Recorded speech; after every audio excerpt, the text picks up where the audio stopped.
Jésus.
Alléluia.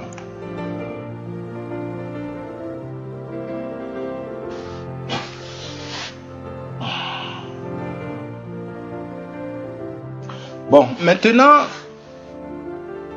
le dernier thème sur lequel nous sommes venus, c'était Dieu de justice, lève-toi et défends ma cause. En fait, Dieu de justice, lève-toi et défends ma cause. On a commencé à traiter ce thème-là depuis l'année dernière. Et dans mon esprit, c'était comme un cri que quelqu'un est en train de envoyer vers le Seigneur pour lui demander de l'aider. Parce qu'il y a quelque chose qui ne va pas. Généralement, les orphelins et les veuves, vraiment, ressentent vraiment ce trouble-là en eux. Un orphelin, c'est quelqu'un qui n'a pas de parents. Une veuve, son appui qui était son mari ou bien sa femme n'est plus là. Ça le déstabilise. Donc vraiment, souvent ils sont abandonnés à eux-mêmes. Donc ils crient à Dieu. Donc ça ressemblait à cela. Mais au-delà de cela, c'était comme si c'était un cri de beaucoup de personnes qui demandaient l'aide de Dieu. Donc, j'ai commencé à traiter ce thème-là. Et le thème avait pour objectif de montrer comment est-ce que Dieu, à la différence des hommes, il est différent. Voilà, c'est-à-dire que si on va comparer la justice de Dieu et la justice des hommes, c'est totalement différent. L'objectif que le Seigneur voulait me faire comprendre et enseigner, n'est-ce pas, à ceux qui m'écoutent, c'était de montrer que Dieu est contre l'injustice. C'est ce que Dieu voulait me montrer. Dieu est contre l'injustice. C'est-à-dire que cette injustice-là, ce qui s'est passé à Ninive, pourquoi Dieu s'est énervé contre Ninive, pourquoi Dieu s'est énervé contre Sodome et Gomorrhe, comment il s'est énervé contre Ninive, ce qu'il a voulu que Ninive fasse, voilà, et que Ninive s'est repenti. Il est en train de dire qu'il est en abomination, il a en abomination l'injustice. Voilà. Et comment tu peux penser que Dieu qui a épargné la vie de Ninive, la ville de Ninive, il peut accepter le fait que d'autres commencent à persécuter leurs enfants, ses créatures. Voilà, il a ces créatures qui sont là. Il y a des gens qui délibérément, foncièrement méchants, ils commettent des injustices à persécuter leurs semblables.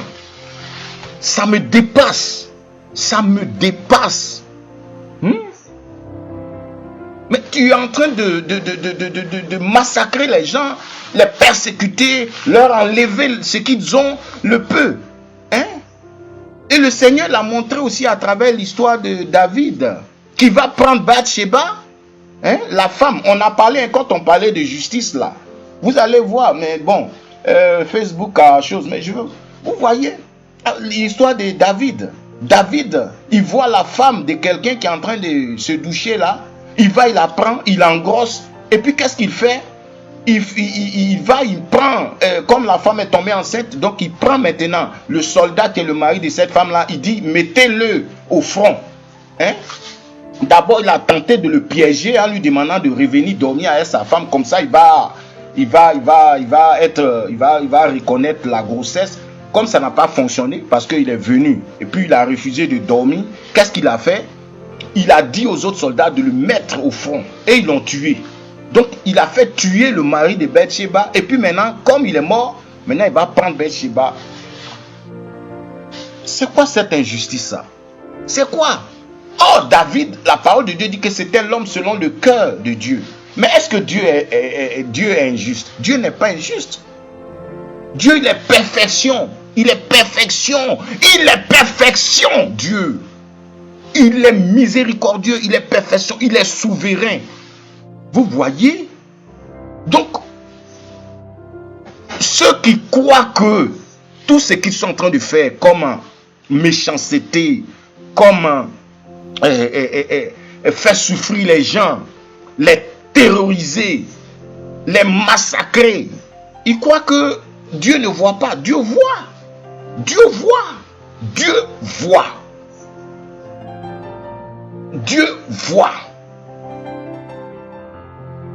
Donc pour la petite histoire, comme David, il sait qu'il est l'homme selon le cœur de Dieu, il croyait que Dieu ne va pas voir. Non, Dieu envoie son prophète chez David et il lui fait comprendre une histoire. Il dit qu'il y avait un homme là qui avait beaucoup d'animaux, il avait des brebis, il en avait beaucoup. Il voit la brebis d'un homme qui est là-bas là, une seule brebis. Il allait prendre la brebis là, il a pris la brebis et il a fait manger, il a préparé, il a mangé. Et David va s'énerver pour dire, mais comment? Quelle est cette injustice? C'est quoi cette injustice là? Hein? Mais ce type là, on doit le punir. Comment il peut faire ça? Il a beaucoup de brebis, il va prendre la brebis. Et le prophète de Dieu dit, cet homme-là, c'est toi. Donc, vous croyez que Dieu allait fermer les yeux et les oreilles sur ce que David a fait parce que David est l'homme selon le cœur de Dieu? Non! Dieu voit tout. Dieu voit tout. Tout ce que nous sommes en train de poser comme acte et nous sommes satisfaits, nous croyons que c'est bon. Par exemple, tu viens, tu te permets de prendre les biens des autres, tu te les saisis. Hein? Il est là, il pleure. Il a tout perdu. Il va se suicider. Tu crois que Dieu va te laisser? Tu crois que Dieu va te laisser? Dieu voit tout. Hein? Tu prends les biens des autres. Tu les massacres. Et puis, tu commets l'injustice comme cela. Hein? Ce n'est pas possible. Ce n'est pas possible. Dieu ne peut pas laisser cela passer. Nous sommes les hommes comme les autres. Mais nous sommes prophètes de Dieu, c'est ça. C'est-à-dire que c'est un sacerdoce, c'est quelque chose. Tu peux ne pas comprendre. Tu te dis, mais lui, il est qui? Et puis se permet de dire ça, de mettre des jugements, des sentences. Je suis prophète de Dieu. Et ce n'est pas que je l'ai demandé. Je ne l'ai pas demandé. Et je n'ai jamais voulu cela. Mais je suis prophète de Dieu. Je suis prophète de Dieu. Je n'ai jamais voulu. Alors, mais donc je suis en train de te dire, c'est pas parce que Dieu ne voit pas ce que tu fais. Tu vas, tu marches et dans tes pas, tu laisses des traces et les traces, c'est des traces de méchanceté, des traces d'injustice. Et tu dis que Dieu ne te voit pas? Alors, le prophète dit à David, David, c'est toi cet homme-là qui a pris la seule brebis du pauvre et tu l'as tué, tu as mangé, et puis, alors que tu en avais. Donc, c'est quoi ça? Non seulement tu viens, tu abuses, tu voles, tu prends, tu te remplis la bouche. Et puis, mais ça ne te suffit pas. Le pauvre qui est là-bas, qui ne sait même pas comment s'en sortir, tu vas encore, ce qu'il a, tu prends et tu le fais souffrir. D'autres même meurent comme cela dans la solitude. Ils meurent comme cela dans l'amertume. Hein? Il y a des gens que c'est leur baobab, c'est leurs parents, c'est leur famille, c'est leur mari. Tu viens, tu les tues, tu les prends, tu les isoles, tu les jettes. Aucune justice. Et tu dis que Dieu va laisser. Je suis en train de te dire que Ninive, qui n'avait rien à voir, selon la Bible, dans le programme de Dieu, mais Dieu a jeté ses regards sur Ninive.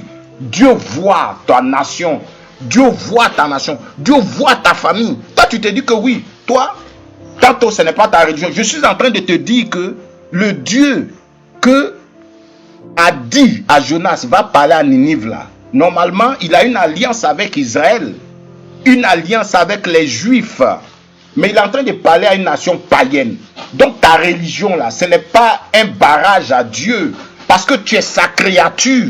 Peut-être que tu n'es pas son enfant, mais tu es sa créature. Donc tout ce que tu es en train de faire comme injustice, Dieu voit à Côte d'Ivoire là. C'est de s'asseoir autour d'une table pour parler et pour se réconcilier. Parce qu'il y a une fissure. Il y a une fissure. Il y a une fissure. Une fissure. Si même tu es du groupe de ceux qui sont forts, qui ont gagné, vous n'allez pas avancer. Vous voyez, regardez un peu l'Europe. L'Europe, il y a l'Allemagne. Et il y a les nations qui ont été du côté des Alliés. Et il y a eu l'Allemagne qui a été divisée. N'est-ce pas? Il y a eu l'Allemagne de l'Est et il y a eu l'Allemagne de l'Ouest. Et cette Allemagne de l'Ouest a été avec les Alliés, n'est-ce pas? Voilà, il y a eu la Russie. Mais regardez un peu bien ce qui s'est passé. Aujourd'hui, là, l'Allemagne s'est réconciliée. Donc, il y a une seule Allemagne. Mais ces mêmes-là, ils se sont encore mis ensemble avec les Alliés aujourd'hui. Et ils font de l'Europe une grande puissance aujourd'hui. Vous voyez, aujourd'hui, là, il y a la Russie qui est en train de faire la guerre avec l'Ukraine. Mais ce sont ceux-là qui étaient les ennemis d'hier, là, qui se sont unis et qui sont en train de faire de contrepoids contre la Russie. Hein? Donc, ça veut dire qu'on peut être ennemi hier, mais aujourd'hui s'asseoir. Il faut réfléchir. Il faut réfléchir. Vous êtes là, vous êtes en train de... Si tu es fort là, et donc tu continues à être fort, tu crois que tu vas être fort? Ce n'est pas seulement avec les âmes ou les chars. Non. Chaque jour, il y a quelqu'un qui est assis dans un char, mais à côté de lui, il y a quelqu'un qui est à pied, qui est en train de marcher. Qu'est-ce qu'il est en train de penser dans son esprit? Qu'est-ce qu'il pense dans son esprit? Est-ce que tu sais? Qu'est-ce qu'il est en train de vivre? Est-ce que tu sais? Donc, tu ne vas pas passer toute ta vie à être assis dans un char. Il faut bien que tu descendes du char pour descendre, pour parler avec celui qui est en train de parler là. Pour que vous puissiez causer et que tu t'arrêtes à côté de ton char en toute sécurité. Sans penser qu'il va venir jeter une bouteille Molotov. N'est-ce pas? Quand même. Hein? Réfléchis un instant. Pense à demain. Même si toi, tu n'es plus là. Ta génération qui vient là, elle va continuer encore dans cette situation de division là. Les plus forts écrasent les plus forts. Mais toi, hier, tu étais faible. Tu étais faible hier. Aujourd'hui, tu es fort. Donc, ça veut dire qu'il y a quelque chose qui va se repasser. Il y a des gens qui sont plus forts que toi qui vont venir t'écraser. C'est ce qui va se passer. Ce qui est bon, c'est de faire comme les Alliés. Ils se sont réconciliés, ils se sont assis aujourd'hui. Ils forment un bloc et ils sont en train de défendre leurs intérêts dans le monde. En Côte d'Ivoire, là, ne dis pas que tu es fort, tu es trop fort, tu es super fort. Parce que les armes, les pistolets, tout cela là, tu vas effrayer, entrer dans les villages, aller dans les maisons des gens, aller les effrayer, jeter les gens en prison. Mais ça ne résout rien. Ça ne résout rien. Il faut t'asseoir. Même si tu es fort, assieds-toi. Ta force, ça sera ça. Parce que tu as le courage de t'asseoir pour discuter avec celui que tu penses qu'il est faible. C'est ainsi que le plus fort aide le plus faible à s'élever. C'est ça. C'est cette Côte d'Ivoire là. C'est pas la Côte d'Ivoire des divisions. Tu vas venir tout le temps en train de dire que oui, tu es plus fort, donc que les gens se taisent. Tu ne veux pas de dialogue. Mais c'est quoi ça? C'est quoi ça? Même Houphouët-Boigny là, notre papa, notre père fondateur, il n'était pas toujours d'accord avec tous les opposants. Mais il s'est assis quelque part pour s'asseoir. Mais écoutez un peu ses pensées. La paix, ce n'est pas un mot, mais c'est un comportement. C'est lui. Il faut forcément, quand il parle de la question du conflit Israël-Palestine, il dit des choses. Il faut forcément qu'il s'asseye pour parler. Même avec ton ennemi. Regardez le Rwanda. Ils ont tourné la page. Mais tournons la page. Comment un conflit va durer comme cela? Et aujourd'hui, déjà, ils vont commencer à dire oui, c'est à cause d'un seul homme. C'est à cause d'un seul homme. Mais on s'en fout de tout cela. Mais je veux dire, asseyez-vous, asseyons-nous et discutons. Voilà. Nous sommes tous des frères. Il y a des gens du nord qui sont musulmans, il y a des gens du sud qui sont musulmans. Nous sommes tous un peu partout. Aujourd'hui, on a une population de peut-être 5 millions d'étrangers qui sont devenus de nouveaux Ivoiriens. Ils sont là et on doit tenir compte de tout cela, se réconcilier, se parler et vivre en harmonie pour devenir la puissance que nous devons être dans la sous-région. Mais tu vas être une puissance dans la sous-région et tout le temps tu es en train de regarder sur ta nuque si quelqu'un te pointe le pistolet ou quoi. Quelle est cette façon de vivre là, hein? Tu ne vas pas tout le temps te balader avec des gardes corps. Ça n'a pas de sens. Il faut que finalement tu te balades avec ton frère, que vous soyez, même si c'est ton opposition, mais que vous puissiez vous asseoir et parler. Mais tu ne vas pas dire non, non, non, non, non, non. Même Dieu qui est là, notre Dieu, lui qui nous a créés là, nous sommes coupables. Parce que la parole de Dieu dit que nous sommes pécheurs. Nous avons désobéi. Mais il nous a pardonné. Encore plus, il nous a donné son seul fils unique.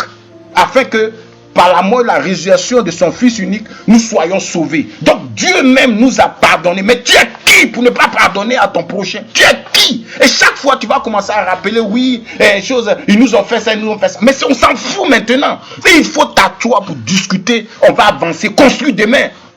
Alors, il y a des enfants qui sont en train de naître. Il faut qu'ils naissent dans un contexte où il y a eu un événement malheureux qui s'est passé, mais qu'on a tourné la page et qu'on passe, on construit demain. On construit demain.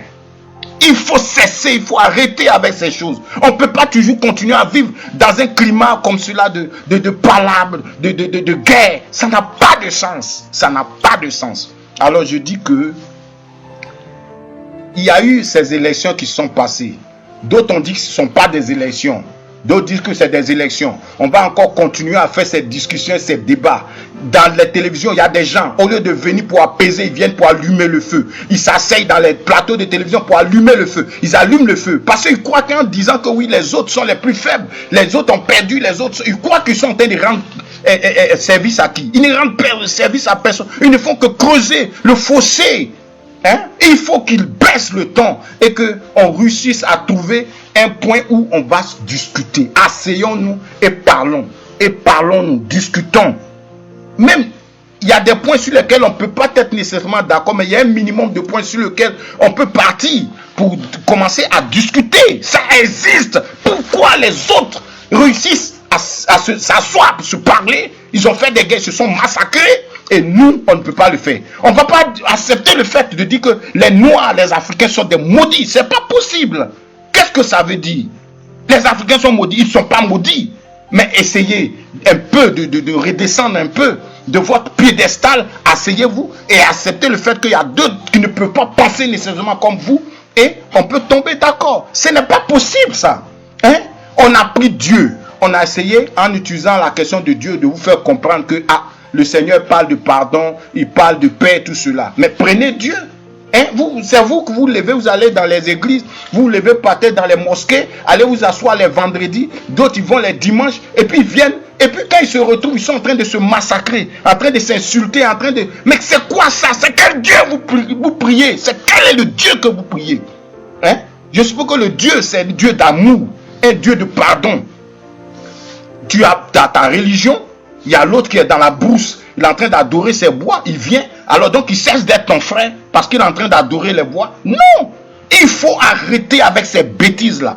Parce que ça, c'est une question de défendre des personnes. Il faut voir la nation qu'il faut sauver.